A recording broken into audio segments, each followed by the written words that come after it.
I haven't had a beer in a while in a video. But it's 4th of July, so I guess it's okay. So friends, welcome back to my channel. My name is Maddie. If you're new here, I hope your day is going well. And today I have not learned my lesson. I cannot learn this lesson. I am filming on the Sunday that I hope to post this video, and I don't think I'm gonna have enough time, but who knows? I have tomorrow off too, so hopefully I'll get this up for you guys at some point. It's gonna happen eventually. I don't know. I had a different video in mind for this day, but I'm kind of stealing an idea from another creator, but I'm doing a tag today, so it's like I'm basically doing the same thing. Whatever. We're gonna do the Your Book Freakout tag, basically. I don't do all the questions for this tag every year. I'm just gonna go through and talk to you about kind of the books that I want to talk about in a video. Yeah, that makes sense, Maddie. So this year I've read 42 or 43 books. My book tracker, I'll link it down below, Hardback Hoarder makes them, says 42, and my Goodreads challenge says 43. Reading has not been a huge priority this year for me. It just hasn't. I actually really haven't been watching Booktube content too, traditional Booktube content that is, and a lot of the people that I follow on YouTube don't really make traditional Booktube content anymore. I don't really know what's going on with that, but I thought that we'd just go ahead and do a very classical video. I think I've done 5 or 6 of these now, and I'm not gonna stop, why not keep doing a good thing, basically. I don't know. I want to talk about some books, so we're gonna talk about some books, and you guys are clicking on it, so here we go, shall we? First question is the best book that you've read all year, and I'm going to be giving this to a memory called Empire. I think that's the right title, by Arcady Martin. This is such a good book. I totally talked it up like a video ago because I read it very recently.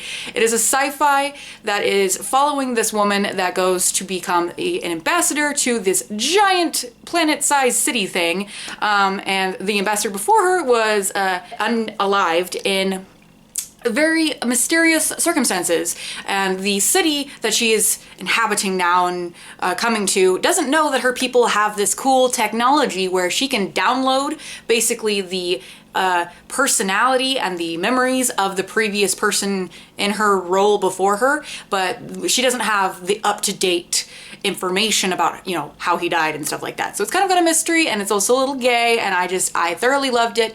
It has this amazing focus on poetry and linguistics as a world-building device, and I have the sequel right now, and I am very excited to read it. But since I've been not wanting to read, I haven't picked it up yet, so there's that. Then I'm gonna just do worst book that I've read so far this year, because I always do that, and that's gotta be Throne of Glass. I cannot pick anything else, and this beats out a graphic novel that I read in January that had a vampire lady turn into a shark. I did not like Throne of Glass. I have an entire review about it. I did go a little bit easier on this book because it is the author's first novel, and you can tell, but it's just very, very bad, and I don't think I'll be continuing on with the series anytime soon, just because there is always drama with Sarah J. Maas, and I just don't feel like that's necessarily something that I want to take my channel in that direction with anymore. But I'm never gonna say never to a rant review. You guys know me, so it might happen again. I might read on in the series, but I don't know. Throne of Glass was a painful experience for me, and you can watch the entirety of how I felt during that book on my channel right now, so treat yourself. So number 2 is best sequel you've read so far. I haven't read too many sequels, and none of them have been like amazing. I guess I'll go with Rule of Wolves for this. I really did enjoy this ending to the King of Scars duology that I didn't really love the first entry to, but this one really did impress me. It went in a direction that I think actually really improved the first book in the series, so I did enjoy that. If you don't know what these are, this is a Grishaverse series. I don't know how you haven't heard about that, but Google it if you want more information. I don't want to spend too much time explaining it. I don't remember any of the books that I want to talk about. Next question is new release you haven't read yet, and there's so many. The Maidens has been going around everywhere. That's a dark academia story that I'm interested in.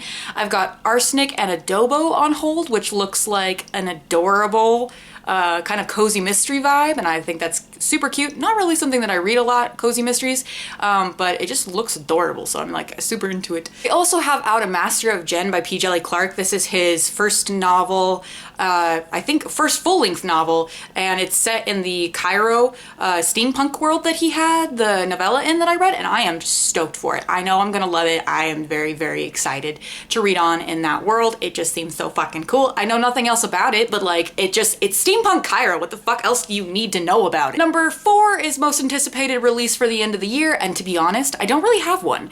I've been really excited for She Who Became the Sun.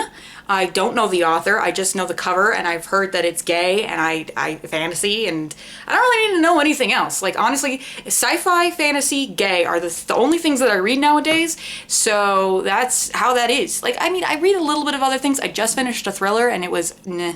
It was fine, and that's why I tend to read sci-fi or fantasy, because like those books like actually impress me, and other books are like not so good. But we'll see. You know, I'm excited for stuff. What books are you guys excited for? Because I haven't been keeping up to date on what's coming out. So like things come out and I'm like, oh fuck, I have no money to buy that, but I want to really badly. So yeah. So biggest disappointment of this year is probably Plain Bad Heroines. This is a very chunky novel. There's a ton of representation of this, of sapphic women, and it basically follows 2 time periods, one in the past at this school where a bunch of girls are dying, and then one in the future where there is a movie being made about a book that was about the like previous timeline. But the atmosphere that the beginning of the book managed to capture, that was spooky and dark, just kind of fizzles out like halfway through, and I became so irritated with all of the characters that I just did not want to continue reading it, which sucked. It's a beautiful book. It has beautiful illustrations, but it just, execution on plot and like satisfaction just didn't happen. Yeah, it was like the biggest letdown that I've had in a while. Very unsatisfactory, if you get my drift. The biggest surprise I would say was Silver in the Wood.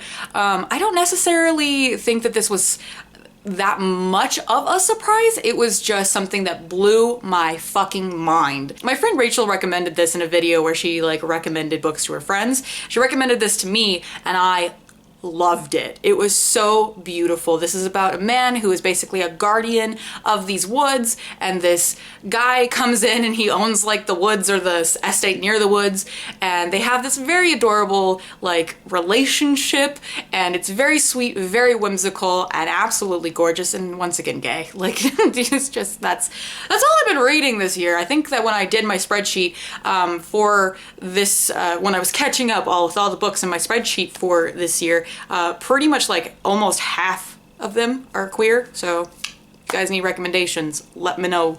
Number 7 is favorite new author, and I would definitely say that there's a few, but I've been thoroughly enjoying the Murderbot series by Martha Wells. I have been so intrigued by the way that this is written.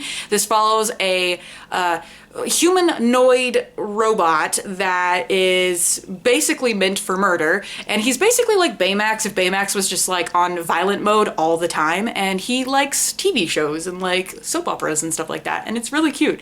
But it's also like they're really short. I've only read 2 so far. I have the 3rd one, but once again, haven't been reading.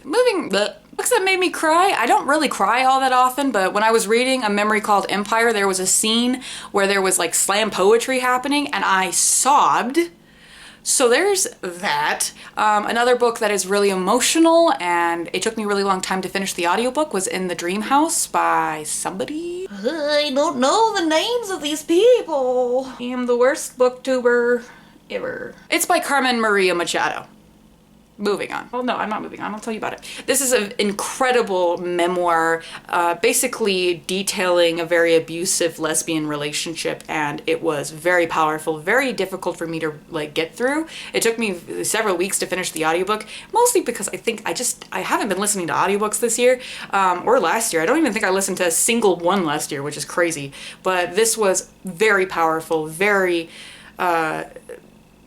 I won't say inspiring because it's not really inspiring, but it's very impactful. That's what I'll say. And what book made you happy? I'm gonna just go with A Court of Silver Flames for this. Like, I wouldn't necessarily say that this book made me ecstatic, but I want to include it in this video. I was very frustrated by the ending. I don't typically like the endings that Sarah J Maas does, but this book really did exactly what I feel like Sarah J Maas wanted to do with this series the entire time she was writing it, and I enjoy that. It also has a shit ton of smut in it, and you know that I like smut if you've been on the channel for any length of time. If you don't, hi, welcome, I like smut. You should hang out with me. I mean, that's weird. You don't have to. Never mind. Moving on. And then 13 is what books do you have to, ow, I don't want to sit normally in a chair. And number 13 is what books do you need to read by the end of the year? It's a silly question. Like, obviously I need to read a shit ton of books by the end of the year, but I digress. What books do you need to read by the end of the year? How about that? I'm gonna spin it on the head. Leave me the books that you are going to read by the end of the year, and we'll hold each other accountable. How about that? I mean, if you're holding me accountable, I'll tell you a book I have to read by the end of the year. Oops. I will read The Lord of the Rings by the end of the year. Maybe not this copy, because it's really falling apart, but I am planning on doing that. I got like this far through and stopped reading. Do you like the little like origami thing that my brother was using for a bookmark a while back? But that's what I will be reading. Let me know what you're gonna be reading and we'll hold each other to it, yeah? Okay, all right. I'm gonna go now, guys. Like, subscribe, all the good stuff. Bye!